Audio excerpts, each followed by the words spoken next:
ನಮಸ್ಕಾರ ಸ್ನೇಹಿತರೆ. ಇಷ್ಟು ದಿವಸ ಒಂದ್ ಲೆಕ್ಕ, ಈಗ ಇಲ್ಲಿಂದ ಇನ್ನೊಂದ್ ಲೆಕ್ಕ.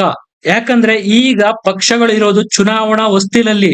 ಇಲ್ಲಿಂದ 10 ದಿನಗಳ ಕಾಲ ಯಾವ ಪಕ್ಷಗಳು ಏನ್ ಮಾಡುತ್ತೆ ಅನ್ನೋದ್ರ ಮೇಲೆ ಅವರ ಅಭ್ಯರ್ಥಿಗಳ ಸೋಲು ಗೆಲುವು ನಿಶ್ಚಯ ಆಗುತ್ತೆ.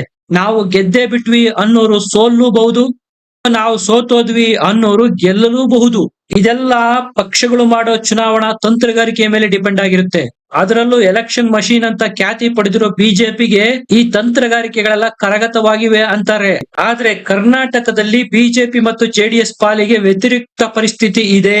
ಇದನ್ನ ನಾನ್ ಹೇಳ್ತಾ ಇಲ್ಲ, ಸ್ವತಃ ಫ್ರೆಶ್ ಆಗಿ ಆಂತರಿಕ ಸರ್ವೆ ಮಾಡಿರ್ತಕ್ಕಂಥ ಬಿಜೆಪಿಯ ಹೈಕಮಾಂಡ್ ಮೂಲಗಳೇ ಹೇಳ್ತಾ ಇವೆ. ಇದರಲ್ಲಿ ಸ್ಪಷ್ಟವಾಗಿ ಉಲ್ಲೇಖ ಮಾಡಲಾಗಿದೆ, ಕನಿಷ್ಠ 10 ಕ್ಷೇತ್ರಗಳು ಈ ಬಾರಿ ಕೈ ತಪ್ಪೋ ಸಾಧ್ಯತೆ ಇದೆ ಅಂತ. ನೀವು ಕೇಳ್ಬೋದು, ಎಲ್ಲ ರಾಷ್ಟ್ರೀಯ ಮಾಧ್ಯಮಗಳಲ್ಲಿ ಪ್ರಸಾರವಾಗಿರ್ತಕ್ಕಂಥ ಒಪಿನಿಯನ್ ಪೋಲ್ ಗಳಲ್ಲಿ ಬಿಜೆಪಿ ಮತ್ತು ಜೆಡಿಎಸ್ಗೆ 20+ ಅಂಕಿಗಳನ್ನೇ ಕೊಟ್ಟಿದ್ದಾರೆ, ಅದಕ್ಕಿಂತ ಕಡಿಮೆ ಎಲ್ಲೂ ಕೊಟ್ಟಿಲ್ಲ ಅಂತ. ಸ್ನೇಹಿತರೆ, ನೆನ್ಪಿಟ್ಕೊಳ್ಳಿ, ನಿನ್ನೆ ಬಂದಂತ ಈ ದಿನ.com ಸರ್ವೆನಲ್ಲಿ ಬಿಜೆಪಿಗೆ ಶಾಕಿಂಗ್ ನಂಬರ್ ಕೊಟ್ಟಿದ್ದಾರೆ. ಕಾಂಗ್ರೆಸ್ 16ರಿಂದ 17 ಕ್ಷೇತ್ರಗಳಲ್ಲಿ ಗೆಲ್ಲಬಹುದು ಅನ್ನುತ್ತೆ ಅದು.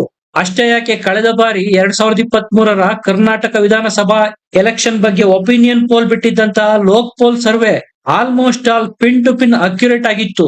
ಅದು ಸಹ ಈ ಬಾರಿ ಬಿಜೆಪಿಗೆ ಜಾಸ್ತಿ ನಂಬರ್ಸ್ ಕೊಟ್ಟಿಲ್ಲ, ಕಾಂಗ್ರೆಸ್ ಜಾಸ್ತಿ ಸಂಖ್ಯೆ ಸೀಟ್ಗಳನ್ನು ಗೆಲ್ಲುತ್ತೆ ಅಂತ ಲೋಕ್ ಪಾಲ್ ಸಹ ಹೇಳ್ತಾ ಇದೆ. ಇದರ ಮಧ್ಯೆ ಈಗ ಬಿಜೆಪಿಗರಿಗೆ ಆಂತರಿಕ ಸರ್ವೆ ಶಾಕ್. ಸ್ನೇಹಿತರೆ, ಈ ಎಲ್ಲದರ ಬಗ್ಗೆ ವಿಸ್ತಾರವಾಗಿ ತಿಳಿಸ್ತೀನಿ. ದಯಮಾಡಿ ನಮ್ಮ ಚಾನೆಲ್ ನ ಸಬ್ಸ್ಕ್ರೈಬ್ ಮಾಡಿ, ವಿಡಿಯೋನ ಲೈಕ್ ಮಾಡಿ, ಶೇರ್ ಮಾಡಿ. ಸ್ನೇಹಿತರೆ, ಬಿಜೆಪಿಗೆ ತಲೆನೋವಾಗಿರುವ 10 ಕ್ಷೇತ್ರಗಳ ಪೈಕಿ ಮೊದಲನೇ ಕ್ಷೇತ್ರ ಬೆಂಗಳೂರು ದಕ್ಷಿಣ. ಹೌದು, ಶಾಕ್ ಆಗುತ್ತೆ. ತೇಜಸ್ವಿ ಸೂರ್ಯ ಅವರು ಈ ಕ್ಷೇತ್ರದಿಂದ ರೆಪ್ರೆಸೆಂಟ್ ಮಾಡ್ತಾರೆ. ಬಿಜೆಪಿ ನಡೆಸಿರೋ ಆಂತರಿಕ ಸರ್ವೆನಲ್ಲಿ ಬಿಜೆಪಿಗರೇ ತೇಜಸ್ವಿ ಸೂರ್ಯರಿಗೆ ಒಳಪೆಟ್ಟು ಕೊಡೋ ಸಾಧ್ಯತೆಗಳು ಜಾಸ್ತಿ ಇದೆ. ಈಗಾಗಲೇ ಬಿಜೆಪಿಯ ಬೆಂಬಲಿಗರು ಕಾಂಗ್ರೆಸ್ನ ಸೌಮ್ಯ ರೆಡ್ಡಿ ಜೊತೆಗೆ ಕೈ ಜೋಡಿಸಿದ್ದಾರೆ ಅನ್ನುವಂತಹ ರಿಪೋರ್ಟ್ಗಳು ಬಿಜೆಪಿಗೆ ಸಿಕ್ಕಿದೆ. ಅಷ್ಟೇ ಯಾಕೆ, ನಿನ್ನೆ ಚುನಾವಣಾ ಪ್ರಚಾರ ಸಭೆ ಕರೆದಿದ್ರು. ಆ ಸಭೆನಲ್ಲೇ ಗುರು ರಾಘವೇಂದ್ರ ಬ್ಯಾಂಕ್ ನ ಸಂತ್ರಸ್ತರು ಆಕ್ರೋಶ ವ್ಯಕ್ತಪಡಿಸಿದ್ದಾರೆ, ನಮಗೆ ನಿಮ್ಮಿಂದ ನ್ಯಾಯ ಸಿಕ್ಕಿಲ್ಲ ಅಂತ. ಈ ಪ್ರಚಾರ ಸಭೆಯನ್ನ ರದ್ದುಗೊಳಿಸಿ ತೇಜಸ್ವಿ ಸೂರ್ಯರು ಪೊಲೀಸ್ ರಕ್ಷಣೆಯಲ್ಲಿ ಸಭೆಯಿಂದ ಹೊರನಡೆಯಬೇಕಾದ ಪರಿಸ್ಥಿತಿ ಬಂದಿತ್ತು.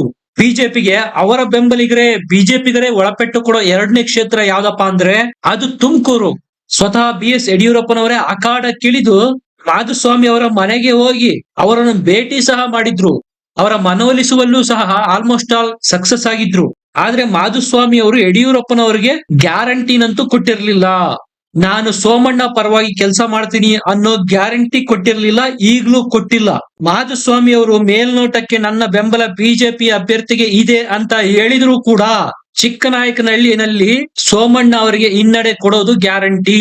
ಇನ್ನು ತುಮಕೂರು ಕ್ಷೇತ್ರದ ವಿಶೇಷ ಏನಪ್ಪಾ ಅಂದ್ರೆ, ಇಲ್ಲಿ ಜನರೇ ಹೇಳುವಂತೆ ಹೊರಗಿನವರನ್ನು ನಾವು ಅಕ್ಸೆಪ್ಟ್ ಮಾಡೋದಿಲ್ಲ. ಕಳೆದ ಬಾರಿ ದೇವೇಗೌಡರನ್ನೇ ಸೋಲಿಸಿದಂತ ಕ್ಷೇತ್ರ ಇದು. ಸಹಜವಾಗಿ ಇದು ಬಿಜೆಪಿಯ ಹೈ ಅಲರ್ಟ್ ಕ್ಷೇತ್ರಗಳ ಲೀಸ್ಟ್ ಅಲ್ಲಿ ಬಂದಿದೆ. ಇನ್ನ ಕೊಪ್ಪಳ ಕ್ಷೇತ್ರಕ್ಕೆ ಸಂಬಂಧಪಟ್ಟಂತೆ ಕರಡಿ ಸಂಗಣ್ಣ ಅವರು ಇಲ್ಲಿಯವರೆಗೂ ನಾನು ಬಿಜೆಪಿ ಅಭ್ಯರ್ಥಿಗೆ ಬೆಂಬಲ ಕೊಡ್ತೀನಿ ಅಂತಾನೆ ಹೇಳಿ ಲಕ್ಷ್ಮಣ್ ಸವದಿ ಅವರು ಮಾಡಿದಂತ ಆಪರೇಷನ್ ಗೆ ಒಳಗಾಗಿ ಕಾಂಗ್ರೆಸ್ಗೆ ಚಂಗ್ ಅಂತ ಜಿಗಿದು ಬಿಟ್ಟಿದ್ದಾರೆ ಕರಡಿ ಸಂಗಣ್ಣ ಅವರು. ಇದು ಬಿಜೆಪಿಗೆ ಈಗ ನುಂಗಲಾರದ ತುತ್ತಾಗಿದೆ.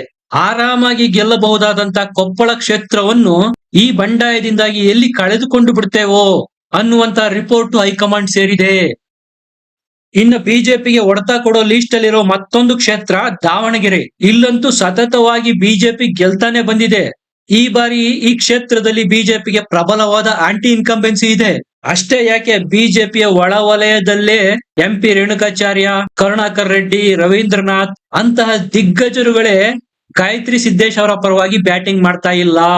ಅಮಿತ್ ಶಾ ಅವರು MP ರೇಣುಕಾಚಾರ್ಯ ಮತ್ತು ಕರುಣಾಕರ್ ರೆಡ್ಡಿ ಇಬ್ಬರನ್ನೂ ಸಹ ಡೆಲ್ಲಿಗೆ ಕರೆಸ್ಕೊಂಡು ಅವ್ರ ಜೊತೆ ಮಾತುಕತೆ ಮಾಡಿ ಗಾಯತ್ರಿ ಸಿದ್ದೇಶ್ ಅವರ ಪರವಾಗಿ ನಿಲ್ಲಿ ಅಂತ ಸೂಚನೆ ಕೊಟ್ಟರು ಸಹ ಈವರೆಗೂ ಈ ಇಬ್ಬರು ನಾಯಕರು ತಮ್ಮ ಬೆಂಬಲ ಗಾಯತ್ರಿ ಸಿದ್ದೇಶ್ಗೆ ಅಂತ ಇಲ್ಲ, ಬಿಜೆಪಿಗೆ ನಾವು ಸಪೋರ್ಟ್ ಮಾಡ್ತೀವಿ ಅಂತಾರೆ. ಮಹಿಳೆಯರ ಬಗ್ಗೆ ಸ್ವತಃ ಶಾಮನೂರು ಶಿವಶಂಕರಪ್ಪನವರು ಮಹಿಳೆಯರ ಬಗ್ಗೆ ಕೇವಲವಾದಂತ ಸ್ಟೇಟ್ಮೆಂಟ್ ಕೊಟ್ಟಿದ್ರು. ಅದನ್ನು ಅಸ್ತ್ರವಾಗಿ ಬಳಸಿಕೊಳ್ಳುವಲ್ಲಿ ಬಿಜೆಪಿ ವಿಫಲವಾಗಿದೆ.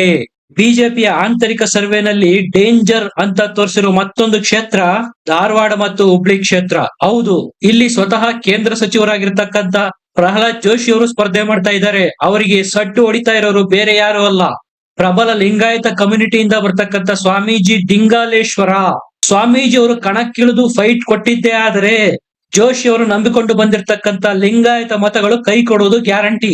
ಆ ಮೂಲಕ ಈ ಕ್ಷೇತ್ರದಿಂದ ಸತತವಾಗಿ ಹೋಲ್ಡ್ ಇಟ್ಕೊಂಡು ಗೆಲ್ತಾ ಬಂದಿದ್ದಂತಹ ಜೋಶಿಗೆ ಹಿನ್ನಡೆಯಾದ್ರೂ ಯಾವುದೇ ಅಚ್ಚರಿಗಳನ್ನು ಪಡಬೇಕಾಗಿಲ್ಲ ಅಂತ ಬಿಜೆಪಿ ಆಂತರಿಕ ಸರ್ವೆ ರಿಪೋರ್ಟ್ ನಲ್ಲಿ ಹೇಳಿದೆ. ಚಿಕ್ಕಬಳ್ಳಾಪುರ ಕ್ಷೇತ್ರದಿಂದ ಡಾಕ್ಟರ್ ಸುಧಾಕರ್ ಅವರು ಕಣಕ್ಕಿಳಿದಿದ್ದಾರೆ. ಇಲ್ಲಿ ಸುಧಾಕರ್ ಮತ್ತು ಹಾಲಿ MLA ವಿಶ್ವನಾಥ್ ಅವರಿಗೆ ಆಗಿ ಬರ್ತಾ ಇಲ್ಲ. ಪ್ರಾರಂಭದಿಂದಲೂ ಇಬ್ರು ಆವು ಮುಂಗುಸಿ ತರ ಆಡ್ತಾ ಇದ್ದಾರೆ. ವಿಶ್ವನಾಥ್ ಅವರು ಅವರ ಸಂಬಂಧಿಗೆ ಟಿಕೆಟ್ ಕೊಡಿಸ್ಬೇಕು ಅಂತ ಬಹಳಷ್ಟು ಸರ್ಕಸ್ ಮಾಡಿದ್ರು, ಹೈಕಮಾಂಡ್ ಲೆವೆಲ್ ನಲ್ಲೂ ಸಹ ಲಾಬಿ ಮಾಡಿದ್ರು. ಅದ್ಯಾವುದು ಸಾಧ್ಯ ಆಗಿಲ್ಲ. ಸ್ವತಃ ಮೋದಿ ಮತ್ತು ಅಮಿತ್ ಶಾ ಅವರೇ ಯಡಿಯೂರಪ್ಪನವರಿಗೆ ಸೂಚನೆ ಕೊಟ್ಟಿದ್ದಾರೆ, ಯಾವುದೇ ಕಾರಣಕ್ಕೂ ನಾವು ಈ ಕ್ಷೇತ್ರನ ಕಳೆದುಕೊಳ್ಳುವಂತಿಲ್ಲ.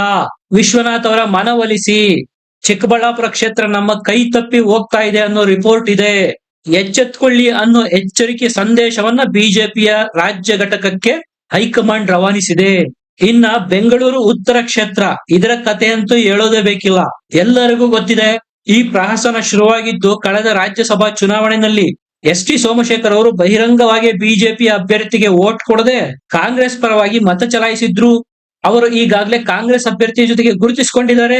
ಅವರ ಗೆಲುವಿಗೆ ಟೊಂಕ ಕಟ್ಟಿ ನಿಂತಿದ್ದಾರೆ ಸಹ. ಸ್ವತಃ ಮುಂದೆ ನಿಂತು ಗೋ ಬ್ಯಾಕ್ ಶೋಭಾ ಅನ್ನೋ ಅಭಿಯಾನ ಸಹ ST ಸೋಮಶೇಖರ್ ಅವರು ಮಾಡಿದ್ರು. ಬಿಜೆಪಿನಲ್ಲಿದ್ದುಕೊಂಡೇ ಬಿಜೆಪಿಗೆ ಸೋಲುಣಿಸುವಂತಹ ಪ್ರಯತ್ನ ST ಸೋಮಶೇಖರ್ ಅವರು ಮಾಡ್ತಾ ಇದ್ದಾರೆ. ST ಸೋಮಶೇಖರ್ ಅವರಿಂದ ಆದ ಲಾಸ್ ಅನ್ನು ನೀವು ಯಾವ ರೀತಿ ಮ್ಯಾನೇಜ್ ಮಾಡ್ತಾ ಇದ್ದೀರಾ? ಆ ಕ್ಷೇತ್ರದಲ್ಲಿ ಆಪರೇಷನ್ ಕಮಲ ಮಾಡಿಯಾದ್ರೂ ಸಹ ಕಾಂಗ್ರೆಸ್ ನಾಯಕರನ್ನು ಬಿಜೆಪಿಗೆ ಸೆಳಿರಿ. ಯಾವುದೇ ಕಾರಣಕ್ಕೂ ಬೆಂಗಳೂರು ಉತ್ತರ ಬಿಜೆಪಿಯ ಕೈ ತಪ್ಪಿ ಹೋಗಬಾರದು ಅನ್ನೋ ಸಂದೇಶನ ರವಾನೆ ಮಾಡಿದೆ ಹೈಕಮಾಂಡ್.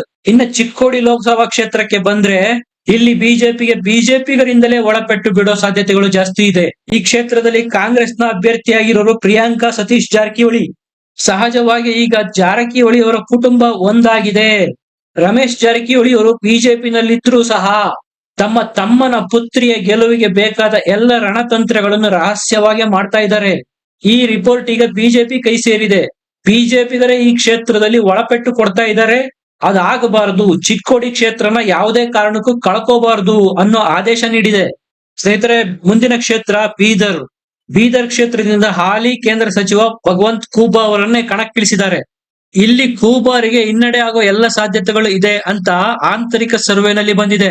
ಸ್ವತಃ ಬೀದರ್ ಕ್ಷೇತ್ರದಲ್ಲಿ MLAಗಳಾಗಿರ್ತಕ್ಕಂಥ ಬಿಜೆಪಿ ಅವರೇ ಖೂಬಾರಿಗೆ ಟಿಕೆಟ್ ಬೇಡ ಅಂತ ಬಹಿರಂಗವಾಗಿ ಹೇಳಿದ್ರು, ತಮ್ಮ ಅಸಮಾಧಾನ ವ್ಯಕ್ತಪಡಿಸಿದ್ರು. ಡ್ಯಾಮೇಜ್ ಕಂಟ್ರೋಲ್ ಮಾಡಲಾಗಿದೆ ಸಹ.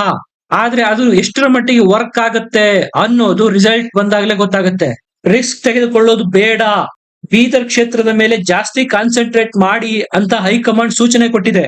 ಇನ್ನ ಕೊನೆಯದಾಗಿ 10ನೇ ಕ್ಷೇತ್ರ ಯಾವ್ದಪ್ಪ ಅಂದ್ರೆ ಅದು ಹಾಸನ. ಇದು ಬಿಜೆಪಿಯ ಖಾತೆನಲ್ಲಿ ಬರಲ್ಲ, JDS ಖಾತೆನಲ್ಲಿ ಬರುತ್ತೆ. ಆದ್ರೆ ಇಲ್ಲಿ ಆಂತರಿಕ ಸಮೀಕ್ಷೆನಲ್ಲಿ ಶ್ರೇಯಸ್ ಪಟೇಲ್ಗೆ ಸ್ಪಷ್ಟ ಮುನ್ನಡೆ ತೋರಿಸಿದೆ ಬಿಜೆಪಿ. ಇದಕ್ಕೆ ಕಾರಣ ಬೇರೆ ಏನೂ ಅಲ್ಲ, ಸ್ವತಃ ಪ್ರೀತಮ್ ಗೌಡ್ರು. ಏನೇ ರಾಜಿ ಮಾಡ್ರಿ, ನನ್ನ ನಡೆನೇ ಬೇರೆ, ನನ್ನ ಸ್ಟೈಲೇ ಬೇರೆ ಅಂತ ಪ್ರೀತಮ್ ಗೌಡ್ರು ಪ್ರಚಾರ ಮಾಡ್ತಾ ಇದ್ದಾರೆ. ಯಾವ ಒಂದು ಸಭೆನಲ್ಲೂ ಸಹ ಪ್ರಜ್ವಲ್ ರೇವಣ್ಣ ಅವರ ಹೆಸರನ್ನು ಅಪ್ಪಿ ತಪ್ಪಿನೂ ಪ್ರೀತಮ್ ಗೌಡ್ರು ಹೇಳಲ್ಲ. ಕಳೆದ ಬಾರಿ ಇದೇ ಶ್ರೇಯಸ್ ಪಟೇಲ್ರು ಹೊಳೆನರಸೀಪುರ ಕ್ಷೇತ್ರದಲ್ಲಿ HD ರೇವಣ್ಣ ಅವರ ವಿರುದ್ಧ ನಿಂತಿದ್ರು. ರೇವಣ್ಣ ಅವರಂತೂ ಕಡೆಯವರೆಗೂ ತಿಣುಕಾಡಿ ಗೆದ್ರು. ಈ ಎಲ್ಲ ನೆಗೆಟಿವ್ ಫ್ಯಾಕ್ಟರ್ಗಳು ಇರೋದ್ರಿಂದ ಈ ಕ್ಷೇತ್ರದ ಮೇಲೆ JDS ಮತ್ತು ಬಿಜೆಪಿಯ ಸಮನ್ವಯ ಸಾಧಿಸಿ ಸೋಲನ್ನು ತಪ್ಪಿಸಿ ಅಂತ ಬಿಜೆಪಿ ಹೈಕಮಾಂಡ್ JDS ಮತ್ತು ರಾಜ್ಯ ಬಿಜೆಪಿ ಘಟಕಕ್ಕೆ ಸ್ಪಷ್ಟ ಸಂದೇಶನ ರವಾನೆ ಮಾಡಿದೆ. ಸ್ನೇಹಿತರೆ, ಇದಿಷ್ಟು ಎಲೆಕ್ಷನ್ ಹೊತ್ತಲ್ಲೇ ಬಿಜೆಪಿಗೆ ಕಾಡ್ತಾ ಇರೋ 10 ಕ್ಷೇತ್ರಗಳ ಡೀಟೇಲ್ ರಿಪೋರ್ಟ್.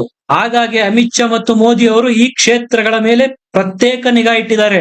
ಈ ಬಗ್ಗೆ ನಿಮ್ಮ ಅನಿಸಿಕೆ ಅಭಿಪ್ರಾಯಗಳನ್ನು ಕಮೆಂಟ್ ಸೆಕ್ಷನ್ ಅಲ್ಲಿ ಬರೆದು ತಿಳಿಸಿ. ವಿಡಿಯೋನ ಲೈಕ್ ಮಾಡಿ, ಶೇರ್ ಮಾಡಿ, ಚಾನೆಲ್ ನ ಸಬ್ಸ್ಕ್ರೈಬ್ ಮಾಡಿ.